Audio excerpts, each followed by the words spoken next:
Yun.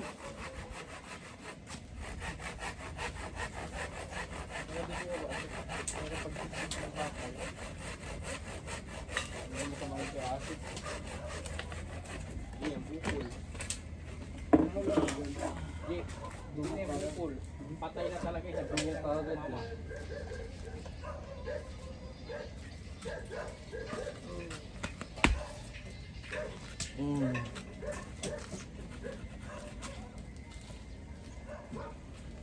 Naka-upload na kayo kagabi? Yung kagabi? Doon. Ito pero. Wala, ngayon. Primer ko na, like this, walang tao. Walang luluto. Wala, Primer ko din yung sa akin ay. Wala? nag-video call si Mahal. Mahal. Mahal ng bigas.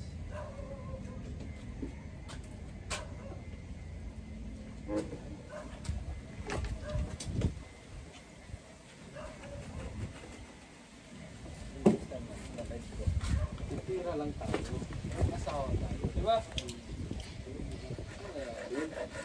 Yung ganyan. Hello, tita. Hello, ta. Opo, meron na po. May pumasok na po. Oo.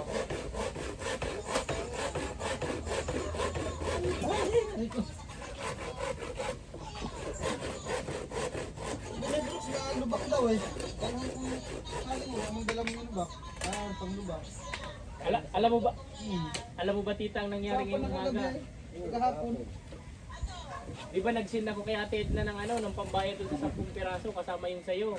Nag-send na ako ng pambayad. Na-send ko man sa ibang tao. 2,200. Pinatawagan ko naman yung number, ano naman siya? Anong nakalagay niya?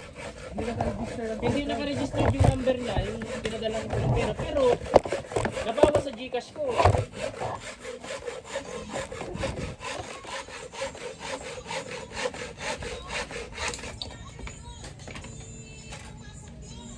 Pero nabawas po, binawas niya. Hindi ko po alam. Ang hirap dyan eh. Ang problema. Yun nga tita, yun ang iniisip ko nga, sabi ko. Kinain ni Gcash. Kinain na. Gcash yun. Kasi sabi mo kasi magpapadala ka, kaya nagbayad na ako kay Ate Edna sa 10 piraso yung order ko kasi sa'yo yung iba tapos yung iba kung saan order. Ay may balance pa ako sa Gcash ko na 2,000. Nag-send ako ng 2,200. Wala man. Sa ibang, yung hulihan lang nagkamali, yung 4 dapat yung hulihan niya, naging 1. Yun na, isin po, nagbawas po sa Gcash ko, may bawas. Kaya nga po, sabi ko baka, Gcash. ibig sabihin, tinanggap ni Gcash yun, baka registered yung number.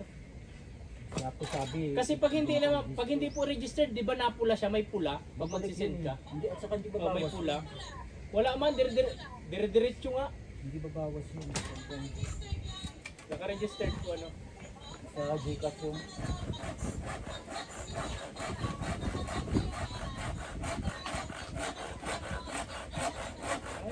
Baka, pwede din. Pero tinawagan ko siya agad ay. Kaya lang pagtawag ko sa kanya, wala na, hindi na napunaan. Dapat, baka tig-block niya na siguro nga. Tawagan ko. Pero pinatawagan ko sa kanya.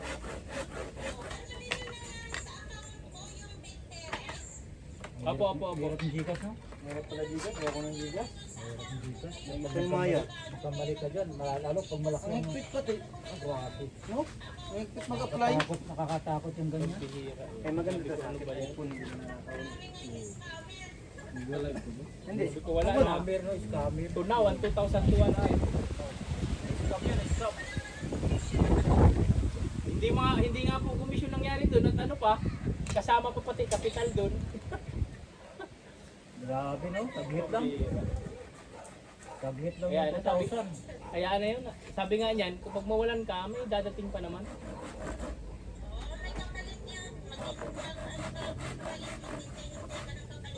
Opo. Sige tita, salamat po. Scam yun, Baka scam po mamayang hapon ipa ko. Nagantay lang po ako ng kasabay para pagpasipisahan na lang. Sige po tita, ingat ka po dyan. Maraming salamat.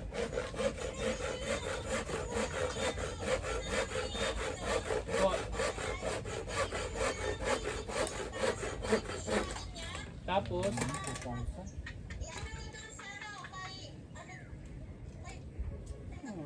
papabulti yan. Ano na yan? Anong pangalan po? Puno na nga ang Gcash eh. Kaya kasi yan, inaantay nila yung magganyan. Puno na ang Gcash si partner kaya Ah, okay. Sige tita.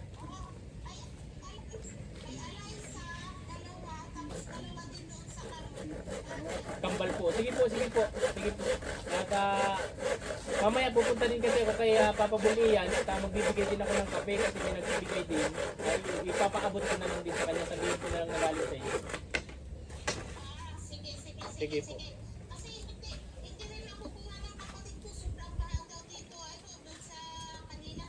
Sige po, tita. Sige po. Salamat po. Ingat po kayo. Bye-bye po.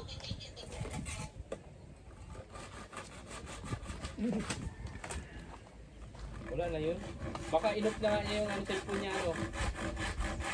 Pero ang iba naman ang pagtatawag mo, hindi naman unattended eh, ano. Your number kinat, ano. Not registered ka pag tawag ka ng ay, hindi nga ano po. registered dyan. Ibig sabihin, pag Kasi ang nasa-registered, ang registered number iba yung pero bakit sa ano. Gcash tinanggap nila? Kung hindi registered sa Gcash. Registered yun, tapos. Ibig sabihin, Sa naka-registered. Gcash yun. Kasi kung hindi, Nasa hindi Gcash nila yun. tatanggapin yun, magpupula dapat yun eh. Oo, Nasa Gcash yun partner yung problema yun. pumasok na si Gcash kasi. Kaya kasi, Nasa Gcash yun problema nun. Reklamo na yung Gcash na yan. Pera kasi yan eh. Pera, hindi masahan. anong hindi mo asahan? Maasahan mong pira. Hindi masahan ng tao. Hindi masahan ng tao. Yan, hindi pira. Pag pira eh. Maasahan mo yan. Ang tao, hindi masahan. Kailangan lang natin ng pira eh. Diba? Ang pira may tao, pero ang tao, naku, walang pera. Walang pira. Walang piso. Oo. May exit yan ah. May sobra yan, sobra. Takot naman yan. Marines, Calabarzon. Tatakot naman yan. Di pa dala ka ng malaking pera. Buti nga, 2,200. Eh kung yung sa ano, 17,000 ano? Ala! Saan Grabe. nakuha ng pangabulo mo? Ang laki nun. Baka kinain lang sa yung Gcash mo.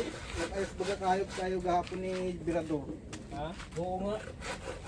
Nag-ayos baga kayo ng Gcash ni Birador gahapon. Hindi naayos pa nga yung ano ko, di ka sapon. Oo. Kasi may limit na yung ano ko. Hindi na nga makatanggap ng ano. Bigyan siya ng Nalugan ko pa kasi paring perdi kahapon.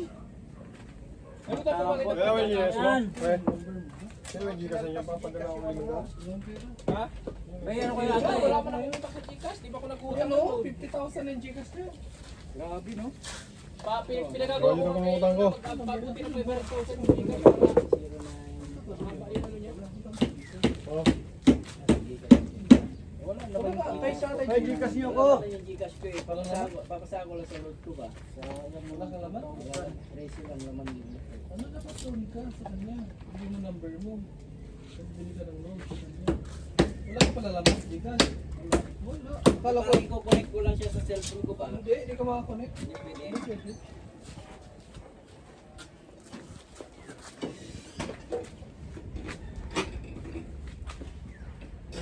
Yan, pakalso. Anong kalso natin dyan? Huwag na. Oh, kalso. Dito, hindi tayo. Iba kalso.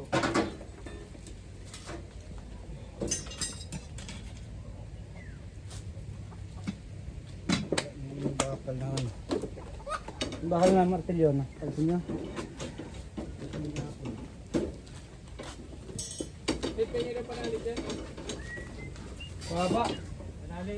Panali ba? May di pa na Ilang ano, metro? 1 meter? Ayan, 1 meter daw. 1 meter, boss? Panali lang ba? Panali ba? Panali. Dalawang piraso. Ah, 2 piraso lang pala.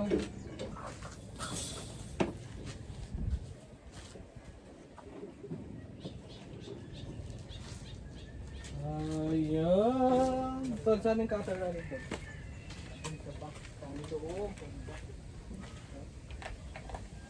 Mag-steel hook ka pa? O meron. Ha? Kamay lang. Kamay lang?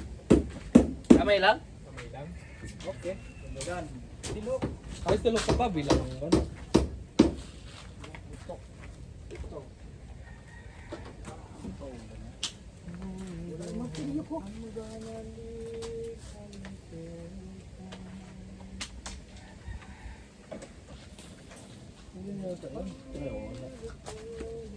Patay dyan na pala yung doon sa ano. Cash out! Kailan yung maayos? Mga next year, may bahay ka na doon. Ngayon, taon yun. Hindi pa matatapos ito. Mga vlog sa Krista yung kasi yung vlog ito.